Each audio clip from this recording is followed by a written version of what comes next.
Understanding the mysterious East, interpreting the timeless classics.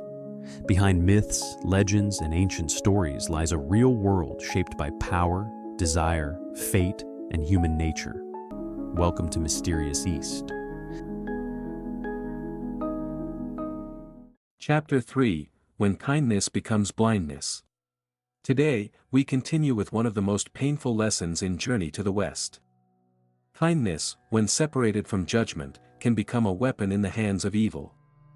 Among all the demons in Journey to the West, the white bone demon is not especially powerful. But she is extremely intelligent.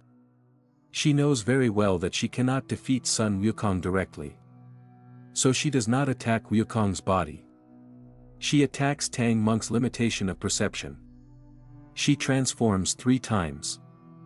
First, into a young woman. Then, into an old woman.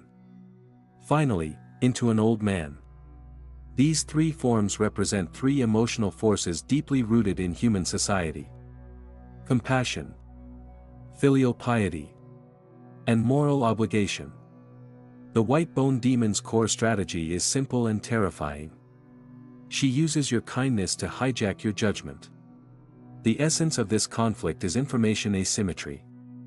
Sun Wukong has fiery eyes and golden pupils. He can see through illusion. He knows that the figure before them is the white bone demon. But Tang Monk has only mortal eyes. What he sees is flesh and blood. From Tang Monk's point of view, Wukong is not subduing a demon. He is killing innocent people. He is violating the moral boundary that Tang Monk, as a monk, must protect. This is a conflict that appears again and again in real organizations. The frontline expert sees the real danger and takes decisive action. But the decision-maker sitting behind him cannot see the deeper logic. He only sees the surface-level violation. At this moment, Tang Monk's kindness becomes a kind of ordinary evil. Not because he intends to do harm, but because he refuses to trust the judgment of the professional who actually understands the danger. And worse, he listens to Zhu Beiji's provocation. Here, Beiji plays a deeply dishonorable role. Because he does not get to eat the vegetarian meal offered by the demon, and because he is jealous of Wukong's achievement, he keeps whispering in Tang Monk's ear. He says that Wukong is using a trick. He says that after killing people, Wukong is afraid Tang Monk will recite the tightening spell, so he deliberately creates illusions to cover up his crime. This kind of accusation is extremely destructive. Beiji twists Wukong's professional judgment into political manipulation. He turns expertise into suspicion. He turns protection into guilt. And so, the most heartbreaking moment arrives. Tang Monk writes the letter of dismissal. He not only drives Wukong away. He also makes a terrible vow. If I ever meet you again, may I fall into the Avicii hell. Before leaving, Wukong endures the unbearable pain of the tightening spell. Then he creates 3 duplicates of himself. For Wukong surround Tang Monk from all sides and bow down before him. This kneeling is the final loyalty of a subordinate. It is also the deepest humiliation of a hero. After Wukong leaves, the team quickly falls into paralysis. In the kingdom of Baoxiang, Tang Monk is transformed into a tiger by the yellow-robed demon and locked inside a cage. Zhu Beiji and Sha Wujing are no match for the enemy. The entire team faces complete collapse. At this moment, the white dragon horse does something unprecedented. He speaks. He urges Beiji to go and invite their elder brother back. When Zhu Beiji returns to Flower Fruit Mountain and uses provocation to persuade Wukong, Wukong is actually already waiting for this chance. Outwardly, he says he will not return. But in his heart, he still worries about his master. The episode of the white bone demon teaches us that kindness without strength is powerless before evil. At the same time, it reveals the fate of leadership. A leader must pay the price for his own blindness. Through this crisis, Tang Monk begins to understand a hard truth.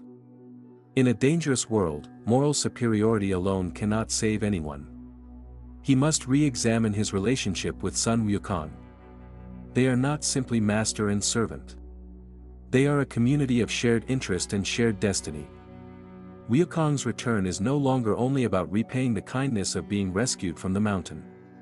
It is because he has become the irreplaceable soul of the scripture mission. This return marks the team's entry into a deeper contract.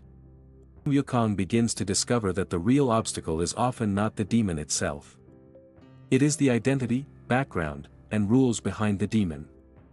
The gold-horned king and the silver-horned king of Lotus Cave at Pingding Mountain are two of the most representative opponents on the journey.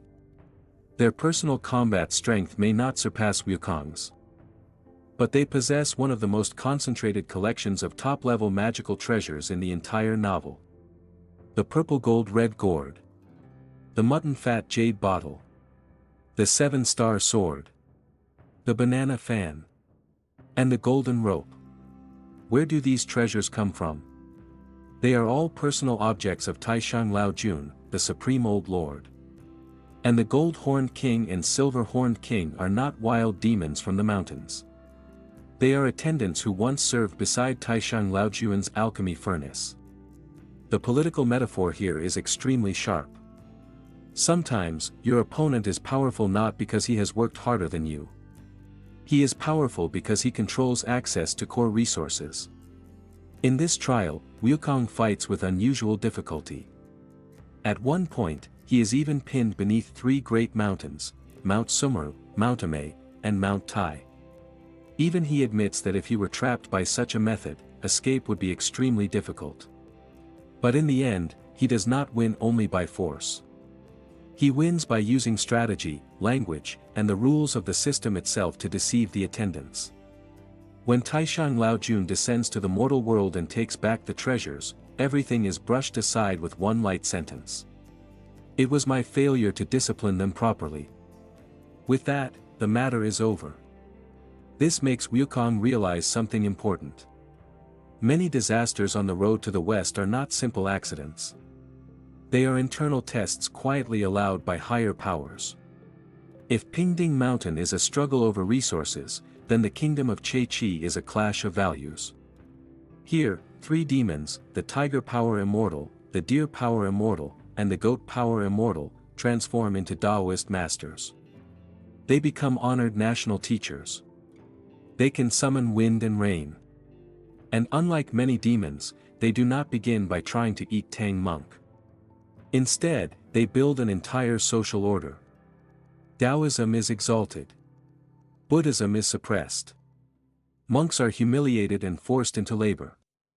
This is why the kingdom of Che-Chi is not only another monster episode. It is a story about ideology, public authority, and the danger of turning belief into a political weapon. The kingdom of Che-Chi is one of the most satirical sections in the entire novel.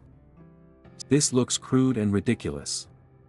But beneath the comedy, it is a sharp act of contempt toward false religious authority and superstition.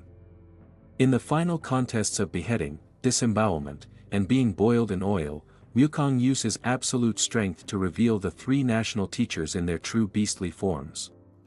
He tells the king of Che-Chi, and he also tells us, that true faith does not depend on flashy miracles or theatrical magic. True faith must be judged by whether it truly benefits living beings. In the kingdom of Che-Chi, Wukong shows a very high level of political intelligence. He does not merely eliminate the demons. He also improves the living conditions of the local monks. He is no longer only a reckless monkey who knows how to swing an iron staff. He has begun to understand how to use public opinion, timing, and the political atmosphere to achieve a larger goal. Pingding Mountain and the kingdom of Che-Chi give us a realistic workplace lesson. When facing competitors with powerful backgrounds, direct confrontation is not always the best solution. Wukong's strategy is clear.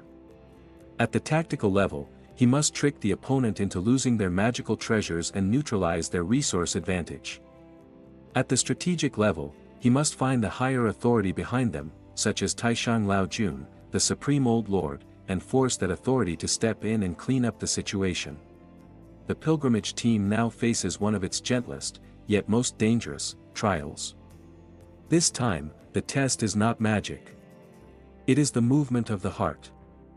For Tang Monk, this is the moment when he comes closest to being an ordinary man. It is also one of the true life and death moments of his spiritual cultivation. The kingdom of women in Western Liang is the only kingdom on the journey where there are no men. The danger here is not a monster with bloody jaws. It is tenderness. It is the soft call of human attachment. When the queen holds Tang Monk's hand and offers him the position of royal consort, even the possibility of ruling a kingdom beside her, his reaction is extremely revealing. In the original novel, he is not as firm and decisive as many television adaptations make him appear. He trembles. He lowers his head. He says almost nothing. Even when the queen pulls him toward the royal carriage, he does not dare to answer directly. What does this show us? It shows that Tang Monk is also human. The most real battle of cultivation is not always against demons. Sometimes, it is the shaking of the heart when faced with extreme gentleness, beauty, status, and power. If the previous demons wanted Tang Monk's life, then the queen of the kingdom of women wants his will. Sun Wukong, in this episode, shows a very high level of emotional intelligence. He suggests that Tang Monk pretend to accept the marriage in order to escape the trap. But throughout this process, Tang Monk's silence and anxiety reveal the deeper truth behind an old saying. How can there be a perfect way in this world, one that does not betray the Buddha and does not betray human feeling? Just as Tang Monk is about to escape this gentle trap, the real threat appears. The Scorpion Demon. If the queen represents human affection, then the Scorpion Demon represents pure sexual desire. She forcibly takes Tang Monk into the Pipa cave and repeatedly tempts and harasses him. There is an especially ironic contrast here. Even the Buddha himself was once stung by this Scorpion Demon and suffered unbearable pain. This implies that the destructive power of desire is indiscriminate. Even if one has achieved enlightenment, once struck by the poisonous sting of desire, one must still endure piercing pain. In this episode, even Sun Wukong and Zhu Beiji are temporarily helpless. Wukong is stung on the head by the Scorpion Demon and cries out in pain. In the end, the demon is subdued by the star official of the rooster, whose natural power restrains poisonous insects. Why does the story arrange for a rooster to end this trial? Because the rooster announces the dawn. It represents awakening and the breaking of illusion. When a person is trapped in lust, fantasy, and emotional intoxication, ordinary force may not be enough. Only the sound of awakening from within can completely scatter the darkness. When Tang Monk leaves the kingdom of women, he leaves behind the words, "If there is another life."